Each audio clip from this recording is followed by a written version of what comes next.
guys, what is going on? Welcome to the way too early preview for this week's WGC FedEx St. Jude event. So I'm super excited. I like the WGC events. They're no-cut events, limited players in the field. Gives you kind of an opportunity to maybe cast a wider net in fantasy since you're getting 4 rounds out of everybody. Take some chances on guys that maybe you wouldn't normally. So really excited to start breaking that down, especially since I couldn't do fantasy this week with the Olympics and how things shake out in Pennsylvania. You're not allowed to bet on amateurs, essentially. And obviously there are some amateurs in the Olympic event, so they basically restrict it. So I'm excited to get back into that this week. Maybe take some shots, again, from a betting card perspective. But before we get too far into the WGC, the final round of the Olympics are going on right now. Again, we kept it super light this week, but I did just want to take an opportunity to highlight a couple things, because if you tailed any of this, I think from a value play perspective, a lot of the guys that we highlighted, a lot of the guys from the model are playing really well. Just turns out the guys that I bet on, not so much. So basically, if you recall, the guys that I rode pretty heavily this week, again, limited card, but Justin Thomas isn't even in he is in the top 30 of the leaderboard now. He actually kicked off his week going 18 holes without making a birdie or a bogey, so all pars. That's not going to get it done here, though. So he's not even in the mix, but Joaquin Niemann actually is kind of live. He's 5 shots back. Started the day, I think he was 6 back, so he's actually gained a little bit. So he'd birdied 2 of his first 4 holes. Maybe he can go crazy and post a number for us, but the man to beat for sure right now, Xander Schauffele.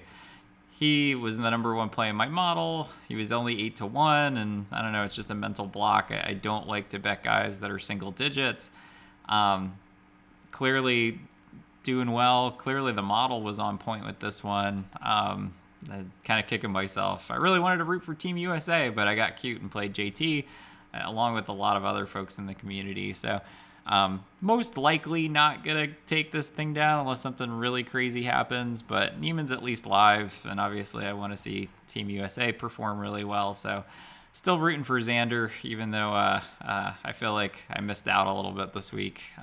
But anyway, the Olympics, I didn't get to catch too much of. I'm watching it right now, but most of just the timing, right? Like, it's really hard to catch this sort of thing. I think overall, from what I've seen, it was a really good event. Sepp Straka, I think, is the first round leader. I know, we talked about him earlier in the week as a potential value play. You got guys like, Paul Casey, who is really strong in the model. He's only 3 back. Sebastian Munoz, I don't think I like too much, but he's up there. But we did talk about Alex Noren and Thomas Peters and Answer being viable. Matthias Schwab, Guido, who's been kind of up and down, but mostly up this week. So, got a lot right, but just couldn't really take advantage of it this week. Anchoring my betting card on JT, not going to turn out to be profitable from that perspective, but maybe Joaquin Niemann can, I don't know, post a number, get lucky, something like that. But if Xander wins, I'm totally happy. So putting Olympics to bed, shame we only get something like this every 4 years, but the WGC events, not that different. You don't typically care about, the 1, 2, 3 positioning and, gold, silver, bronze, but it is kind of similar in nature. It's a no-cut event, very similar. You got folks from around the world and various tours jumping into this thing. So it should be fun. I'm pretty excited. It's played at TPC Southwind, so I can put a link to this in the description as well, but you get as usual, our hole-by-hole flyover. It's a fairly short course. It's, I think, less than 7,200 yards. It's a par 70. You got some scoring holes. You got some good risk-reward opportunities. You got a little bit of the TPC Sawgrass Players Championship feel. I think it's hole 11. That's the Island Green. So it's a pretty cool event. There's definitely going to be some big scores, some big numbers if you're a little bit off target, but overall it's pretty gettable. So JT won this thing last year. I believe he was 13 under par. I think he was 3 shots clear of everybody else. The Chase pack, I think, had Phil in it, interestingly enough, and Brooks, I know, was right there. So definitely a decent amount of history to lean into this week, too.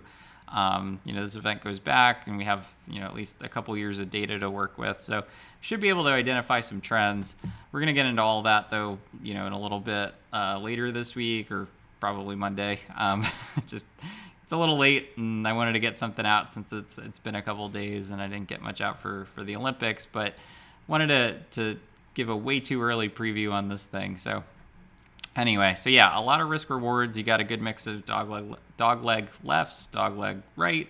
So no real, fade or draw advantage depending on, how guys shape their shots.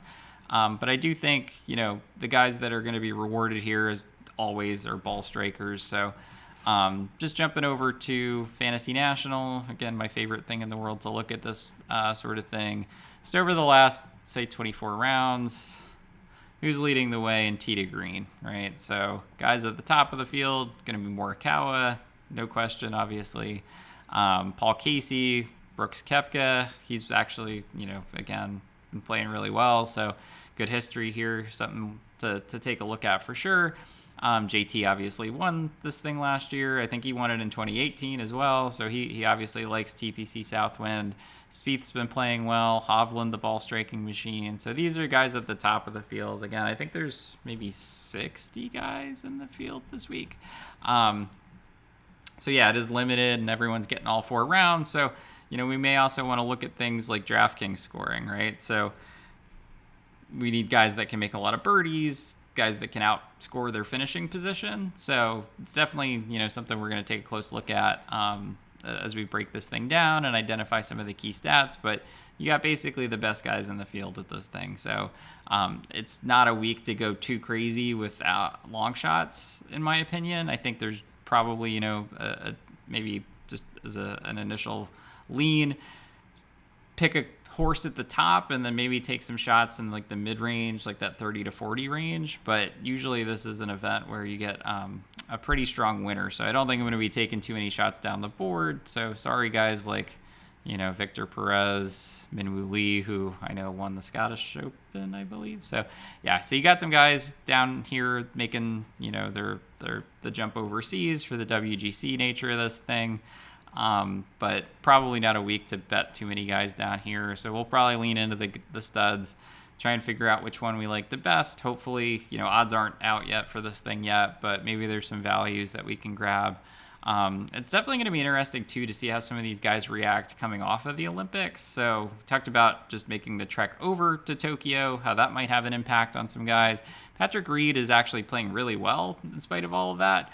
But, how will folks make the jump back? So TPC Southwind is in Memphis, Eastern time zone. Like what should we expect? It's something that I want to maybe take a listen to some of the player interviews, see what they have to say, particularly for the guys that were playing in the Olympics. But maybe a week to give people, if there's a tiebreaker scenario, guys are rating out pretty similarly in the model. Maybe go with the guy that hasn't traveled halfway across the globe, because I know these guys are conditioned for it. They're obviously machines with their bodies, but I still feel like there has to be some kind of benefit to staying stateside and focusing on this, as opposed to, the travel and the COVID protocols and, basically playing at 3 a.m. and then coming back. So I do feel like there is something to it, but, clearly it's a unique situation this year. Obviously we only get the Olympics every 4 years. So, there's going to be some guys that are more used to international travel like that and some guys that may not be. So again, it's something you can't really quantify, but I think it might be important to think about, again, more from a tiebreaker consideration. Maybe if one guy will be super highly owned in fantasy, coming off of an Olympic performance, maybe an interesting fade. So, more to come on that front, but we can take a look at maybe the course breakdown, just an initial lean in some of the stats for the week. So again, I mentioned in terms of the scorecard, there are some birdie holes, there are some short par 4s that you can get to. There are the par 5s are generally reachable. Some of them maybe more so than others. I guess there's only 2. So you can make eagles on those holes if you're fairly long. But the name of the game this week is going to be approach. And obviously, to contend, you're going to need a hot putter for the week. But it's really ball striking that's going to carry the way. And we got to make sure we're taking advantage of the 2 par 5s. So to me, those are really key. You also have, this is kind of the hole-by-hole distance breakdown. You have 6 par 4s between 450 and 500 yards. I think that that's going to be really important to look at too. So when you model that out, the number 1 approach shot distribution is that 150 to 175. A lot of that 200 plus is probably coming in on long par 3s. You have one of them that's approaching 200 yards. You have a long par 4 in the mix, and then you have the 2 par 5. So a lot of that 200 plus is going to come into play on those holes. But for the most part, the 150 to 175, 175 to 200 are where most guys are going to be hitting from. In terms of driving accuracy and greens and regulation, it's actually a bit lower here. So, being able to get it out of the rough, not put yourself in too much of a bad situation, I think is going to be important. So again, I think that actually caters itself to distance a bit, but again, maybe guys that hit fairways better with that 175 to 200 range. From a proximity perspective, I think that's important. So we're going to take a look at that, try and reflect that in the model. And because the green and regulation percentage is so low, you're going to have to get up and down. So I think, to me, again, maybe a tiebreaker, we can look at, if you're in the top 10, you're probably hitting greens. You're probably not needing to get up and down too much. But it is interesting to see that folks that do perform in the top 10, maybe even top 5, they're gaining slightly around the green, right? This is true no matter if you're looking at top 10, top 20, whatever it is. Around the green still coming up a little bit. Again, I think it's a week to, if the overall average greens in regulation is lower, the guys that are winning and contending are still hitting a fair amount of greens. So it's something we should look at, right? Scrambling is really a function of getting it up and down, hitting it close from around the green, but also making your putts. So putting may actually be driving this. So it's something that we should take a closer look at as we move throughout the week. Distance, it's a bit longer here, but I think that also may be a function of the players in the field too. So you got a really strong field. The best players in the world, generally speaking, are longer, so that could be propping up that driving distance. This is kind of what I'm looking at. Again, I think, long par 4 scoring, proximity from 150 to 175, 175 to 200. We'll probably bake that into the model. Strokes gain approach, strokes gain putting. We are on Bermuda this week, so that's different. It's more, what you see in kind of the southeast. So guys like Sam Burns, really good Bermuda putter. So may want to take a look at him. Brooks obviously is a really good Bermuda putter. Let's see if we can glean anything else from maybe last year's conditions. So par 70, less than 7,200 yards, obviously. Doesn't look like we're really dealing with much in the way of wind, anything like that. So, I think just from a putting split perspective, looking at Bermuda is going to be important. We can also maybe take a look at,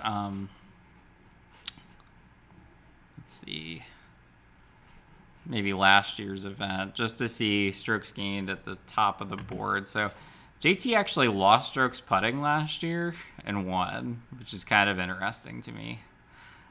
Brooks actually lost strokes putting and finished second. But these guys all gained a ton with the irons, right? JT really did it from around the green.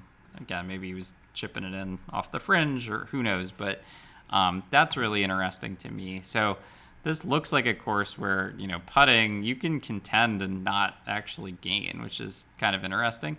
But again, most of these guys are still gaining, so we're still going to factor that in and model that out.